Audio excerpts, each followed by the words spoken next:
Today, we're gonna cover the more complex epithelia. So last time it was simple epithelium, and today we're gonna cover stratified squamous keratinized, stratified squamous non-keratinized, transitional epithelium, and glandular epithelium. So now let's talk about glandular epithelium. This is a salivary gland, and let's talk about the organization of this epithelium. Like super regular, very clean. So what do we see? Let's ignore this because this is like vessels and how this gland is attached somewhere, maybe to the tongue or to somewhere, depending which salivary gland that is. But we see a bunch of these like packets. Yeah, we like these small secretory units, and they have a lumen here. So we don't just see like this surface lining, we also see, sometimes it depends because the lumen can be very small. Like in this one, you don't see a lumen, but this one looks like it has a lumen. This one has like a tiny lumen. It looks like a flower to me.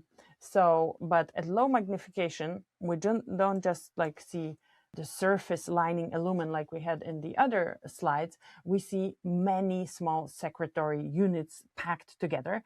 I don't see any ducts, but there are ducts, probably not in this section.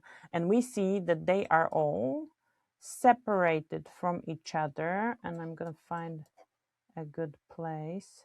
Usually they're separated by connective tissue. Maybe these are ducts.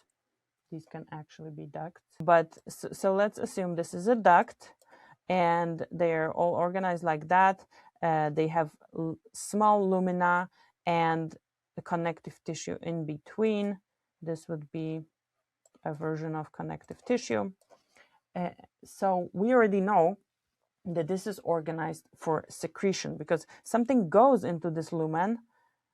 This is a beautiful lumen. And then something goes in these ducts, goes somewhere else to our mouth. Let's look at this from close up.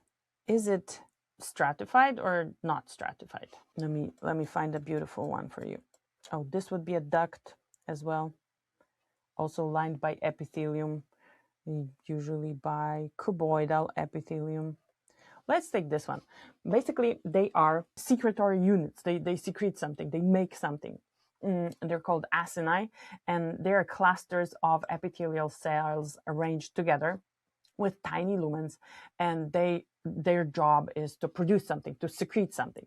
And ducts are lined by cells that carry this secretion farther. So they like take it somewhere else. So in the salivary gland, is not going to just like have some protection, and it's not just covering, it is going to be making something. And this is called glandular epithelium.